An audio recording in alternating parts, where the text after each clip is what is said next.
नमस्कार. जिवंत प्रेताची खरी कहाणी अशीच पुन्हा एक नवीन हॉरर स्टोरी आपण बघणार आहोत. 25 वर्षाचा अनुज त्याच्या कंपनीने सोय म्हणून दिलेल्या फ्लॅटमध्ये पहिल्यांदाच आला होता. खरे तर अनुजला नवीन नोकरी मिळाली होती. हरियाणातील आपले कुटुंब सोडून ते शिमल्यात आले. वर्षभरापासून नोकरीच्या शोधात भटकणाऱ्या अनुजला चांगली नोकरी मिळताच त्याच्या दुःखाच्या आयुष्याची आनंदाचा खेळ सुरू झाला. कंपनीने त्याला सोय म्हणून जो फ्लॅट दिला होता तो त्या फ्लॅटमध्ये शिरताच अनुजच्या ओठातून नकळत बाहेर पडले. वा, सर्वात सुंदर फ्लॅट. फ्लॅटमधील आतील दरवाजे आणि भिंती आणि सर्व काही पाहून तो खूप खुश झाला. नोकरी मिळण्याची सोनेरी चमक त्याच्या चेहऱ्यावर अधिक उमटत होती. पण आता कंपनीच्या बाजूने राहणाऱ्या सुखसोयी पाहून त्याचा चेहरा आनंदाने उजळला. आपल्या जीवनावश्यक वस्तूंनी भरलेली पिशवी काढून त्याने ती खाली जमिनीवर टाकली आणि समोरच्या सोफ्यावर जाऊन बसला. सोफ्यावर बसताच त्याचे डोळे बंद करून एक दीर्घ श्वास सोडला. जणू काही रिलॅक्स वाटत आहे.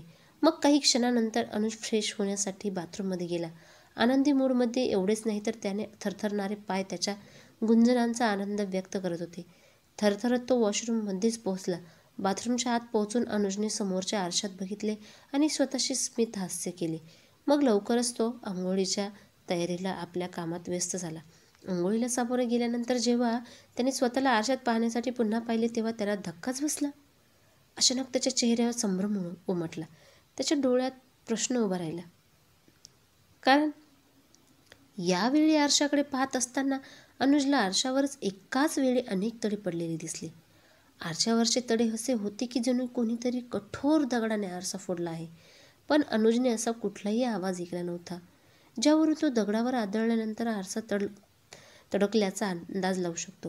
काही वेळापूर्वी त्याने आरसा त्याच्या योग्य स्वरूपात पाहिला होता, पण आता त्याच्या डोळ्यासमोर आरसा भेगा पडला होता. आरशात तडे कसे पडले हे अनुजला समजले नाही. या गुढतेत तो अडकला होता. त्याच्या आंघोळीच्या वेळी आरशात भेगा पडल्या. तो सतत विचार करत होता की इतके असे काय झाले असेल की आरशात भेगा पडल्या. लाखाचा विचार करूनही त्याला काही समजले नाही, म्हणून तो त्या गोंधळात अडकला आणि बाथरूममधूनच बाहेर पडला. रात्री 11 वाजले असतील. अनुज बेडवर पडून एक भयकथा वाचत होता. त्याच्या फ्लॅटमध्ये गाढ शांतता होती. एकांतात तो भयकथा पूर्ण आनंदाने अनुभवत होता. कथा वाचनात त्यांनी अनेक रात्री काढल्या होत्या. झोपेच्या येरेदाने त्याने समोरच्या भिंतींच्या घड्याळाकडे पाहिले, कारण सकाळी 6 वाजता त्याला त्याच्या ड्युटीवर जाण्यासाठी उठायचे होते. अनुजने भिंतीच्या घड्याळाकडे बघितले. त्याच वेळी भिंतीवरचे घड्याळ आपले ताकद सोडून खाली जमिनीवर पडलेल्या छनच्या आवाजाने तुटले. अनुज लगेच पलंगावरून उठला आणि पुढे जाऊन घड्याळ उचललेले. भिंतीचे घड्याळ पूर्णपणे खराब झाले होते. फरशीवर विखुरलेल्या घड्याळांच्या काचा गोळा करताच त्याने डस्टबिनमध्ये टाकल्याने आपल्या बेडरूममध्ये परतला. जेव्हा तो त्या बेडरूममध्ये परत आला तेव्हा त्याला त्याचे सर्व कपडे जमिनीवर पडलेले दिसले. हे पाहून त्याला जरा धक्काच बसला. त्याच्या फ्लॅटमध्ये कुणीतरी घुसलं असावं. कुणी चोर असा त्याचा पटकन अंदाज आला. आपल्या फ्लॅटमध्ये चोर येईल या अंदाजाने त्याने गुरगुरणारा आवाज ओरडले, कोण आहे इथे? त्याचवेळी तो पूर्ण शौर्याने चोराला तोंड देण्यासाठी उभा राहिला. त्याला प्रतिसाद म्हणून काही पावलांचा आवाज ऐकू आला. आपल्या फ्लॅटमधून कोणीतरी पळून जाण्याचा प्रयत्न करत आहे हे समजायला अनुजला वेळ लागला नाही, कारण फ्लॅटमध्ये पडणाऱ्या पावलांचा आवाज फ्लॅटच्या बाहेर जाताना ऐकू येत होता. अधीर पावलांनी अनुज त्याच बाजूला निघाला जिथे त्याला पावलांचा आवाज येण्याची अपेक्षा होती. तो चपळ पावलांनी पुढे पोहोचला तेव्हा त्याला फ्लॅटचा दरवाजा उघडा असल्याचे दिसले. दरवाजा उघडा पाहून अनुजला आश्चर्य वाटले, कारण तो दरवाजा कुलूप लावून झोपण्याच्या तयारीत गेला होता. पण आता दरवाजा उघडा पाहून त्याला आश्चर्य वाटले. दरवाजा कसा उघडला? कोणी उघडला? या प्रश्नांच्या उत्तराचा विचार करायला त्याच्याकडे वेळ नव्हता. सावनच्या चक्रासारखे मनात फिरत असलेल्या प्रश्न मनात ठेवून तो पटकन पुढे सरकला. फ्लॅटमधून बाहेर पडून अनुजने बाहेर पाहिले, पण त्याला बाहेर कोणी दिसले नव्हते. त्याचवेळी वातावरणातील शांतता जाणवत असताना मागे कोणीतरी आले किंवा गेले असा भासही झाला नाही. सगळीकडे गाढ शांतता जाणवत होती. अनुज गोंधळलेला भाव व्यक्त करत परत त्याच्या फ्लॅटवरती आला. पण फ्लॅटचा दरवाजा उघडा असल्याने कळल्यानंतर त्याच्या मनात निर्माण झालेले प्रश्न जोरात आदळत होते. हे अजून संपले नव्हते. तुफानी वेगाने त्याच्या जाण्याकडे येताना त्याला सतत अनुजची काळजी वाटत होती. हळूहळू त्याच्या बेडरूमकडे दिशेने पाऊल टाकत अनुज मनात म्हणाला, मी दार उघडं ठेवलंय ना? असं मनातल्या मनात म्हणत अनुज वैचारिक पवित्रता घेत एका जागी अडकला. मग पुढच्या क्षणी अनुजच्या मनाने त्याला विचारले, पण नुकत्याच ऐकू आलेल्या त्या पावलांचे पाऊल कसे होते? मग दुसऱ्या क्षणी रात्रीच्या त्या शांत वातावरणात आपले कान वाजत असावेत असे त्याला वाटले. कारण विखुरलेले कपडे पाहून त्याला वाटले की कदाचित कोणीतरी चोर आपल्या फ्लॅटमध्ये घुसला असेल. या विचारानेच त्याला आपल्या फ्लॅटमधून कोणीतरी चोरटे चोरून नेत असावेत असे वाटले.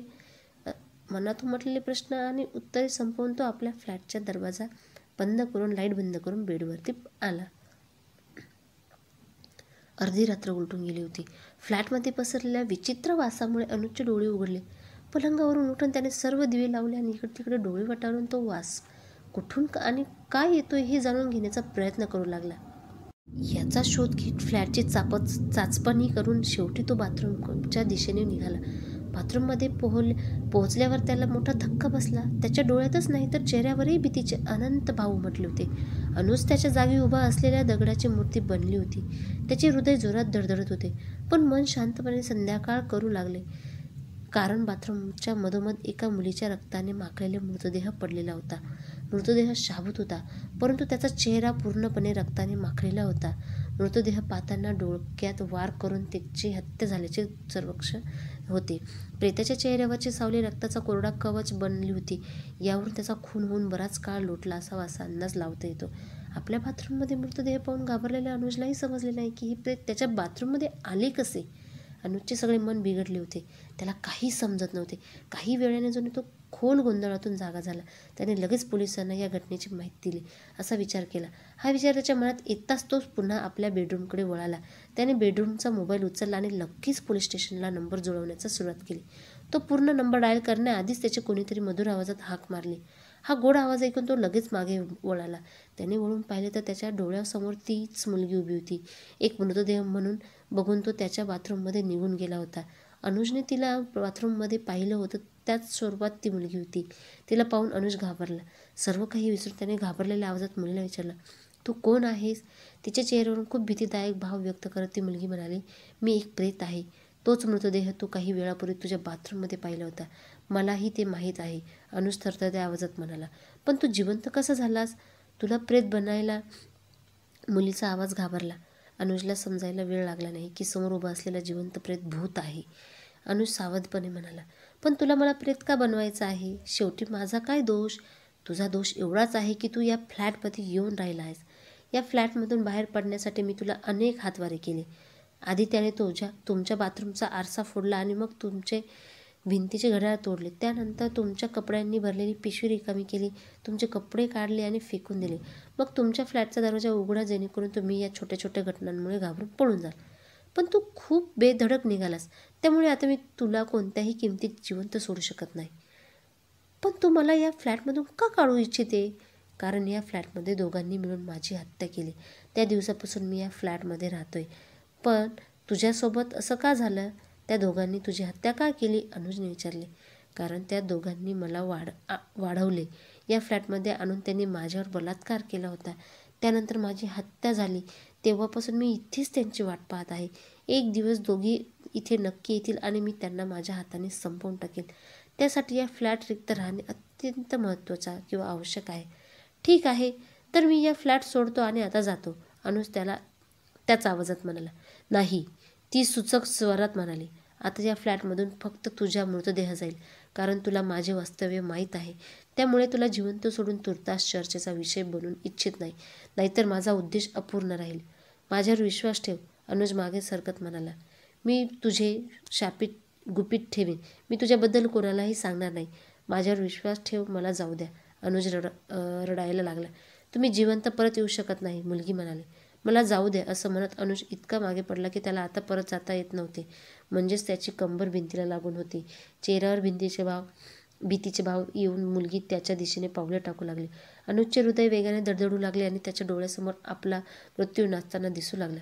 स्वतःला वाचवण्याचा कोणताही मार्ग त्याच्यापुढे उरला नव्हता.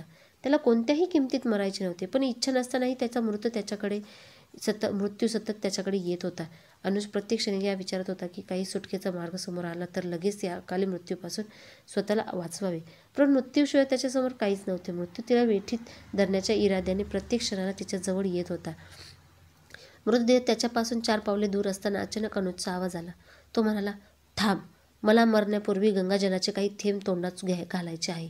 मुलगी थांबली, बोलली, ठीक आहे, ठीक आहे. त्यानंतर अनुज गंगाजल घेण्यासाठी पुढे गेला. तो गंगाजल घेऊन वापस गेला. तिथे येताच अनुजने गंगेचे सर्व पाणी त्या मुलीवर ओतले. जी तिच्या मृत्यूनंतरही जिवंत होती. त्यावर गंगेचे पाणी पडताच आग लागली. तो भूत आत्मा किंचाळत राहिला. सर्व बाजूने आग उसळली होती. अनुजने हे दृश्य बघतच राहिले. काही वेळातच मृतदेह जळून राख झाला. शरीराचे सर्व सेवन होताच त्याचा आत्मा खिडकीतून प्रकाशाच्या स्वरूपात बाहेर पडला आणि आकाशाकडे गेला. जळालेल्या शरीराचे सर्व राख तिथूनच गायब झाले. त्या क्षणीच अनुजने सुटकेचा निश्वास सोडला. अशा प्रकारे आपण ही एक भयंकर एका फ्लॅटची हॉरर स्टोरी बघितली आहे.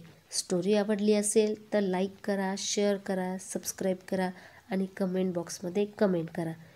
धन्यवाद. Bye bye.